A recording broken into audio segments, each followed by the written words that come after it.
Hello everyone to the course on intermediate macroeconomics. My name is Charles Chanthunya, your instructor for this course. We shall base the course on the book Macroeconomics 8th edition by Nicholas Gregory Mankiw.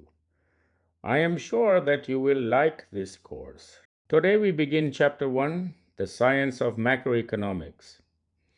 I'm excited to guide you through the first steps of understanding how economists study the big picture. Things like growth, unemployment, inflation, and the health of the economy as a whole. We'll be working through the slides one by one, and I'll explain each concept in simple language so you can really grasp the foundations.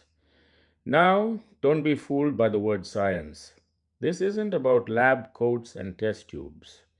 It's about studying the economy in a systematic way, using evidence, models, and reasoning, just like scientists do. By the end of this lecture, you'll understand what macroeconomists study, the tools they use, and why it's important for you, not just as students of economics, but as future business leaders, policymakers, and citizens.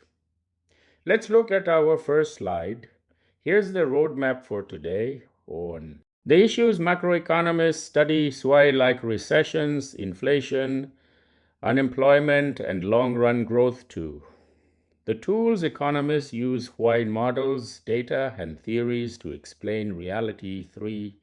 Some important concepts why like GDP, aggregate demand, and supply. Think of this chapter as the foundation. Everything else in macroeconomics builds on these three pillars. If you get this, the rest will be much easier.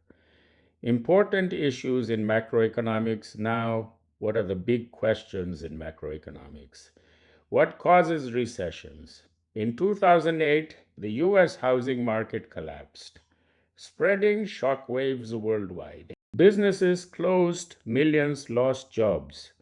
Why? That's a macroeconomic question. What is government stimulus? During COVID-19, governments gave out cash, lowered interest rates, and increased spending. Did it help? Did it help? That's what economists debate. Why does the cost of living keep rising? This is about inflation, something we've seen recently in Malawi as food and fuel prices jumped.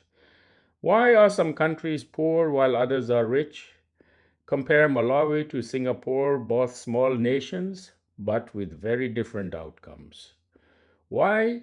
Macroeconomics gives us tools to analyze these real issues, not just in theory, but in everyday life. Use GDP, inflation, and unemployment. Economists track three big indicators. 1. GDP per capita. The average income per person.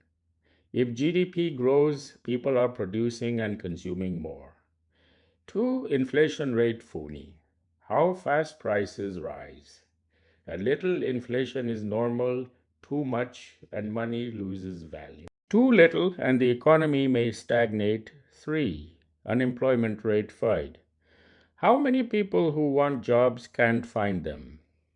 Look at the graphs. US GDP has grown over time, but with ups and downs. Inflation spiked in the 1970s, and again after 2008, unemployment rises in recessions. Pause and think.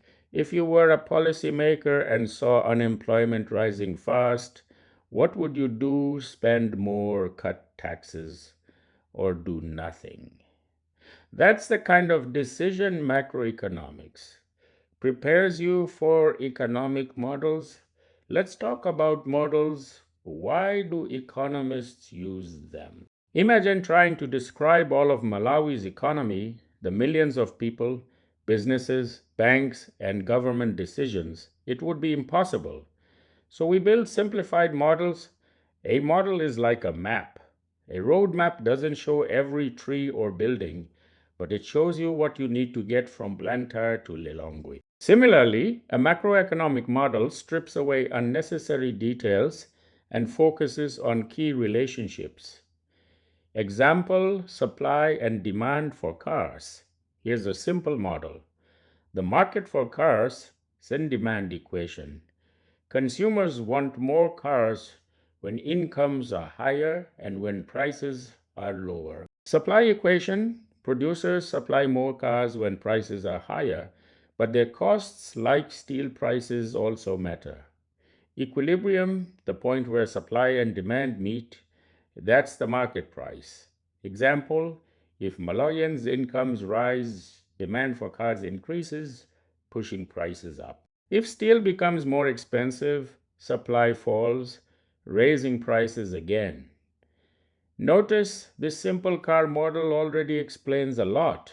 Later, we'll build similar models for the whole economy. Endogenous V's as exogenous variables, key idea.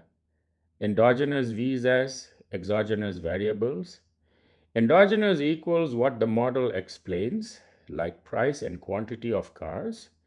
Exogenous equals what comes from outside the model, like income or steel prices. Think of endogenous variables as the players on the field and exogenous variables as the weather conditions. They affect the game, but the players can control them. The use of multiple models, one model can do it all. The car model shows how income affects car demand, but it doesn't explain why incomes rise or fall. That's why economists use different models for different questions. For inflation, we use the quantity theory of money. For unemployment, we use labor market models. For long run growth, we use the solo model. Think of it like medicine. A doctor uses one tool for x rays, another for blood tests. Economists do the same. Prices, flexible V says sticky now prices. Are they flexible or sticky? In the long run, prices are flexible, they adjust quickly, like foreign exchange markets. In the short run, many prices are sticky. Wages, for example, are often fixed in contracts. Magazine prices may stay the same for years. This difference explains why economies behave differently in the short run versus the long run.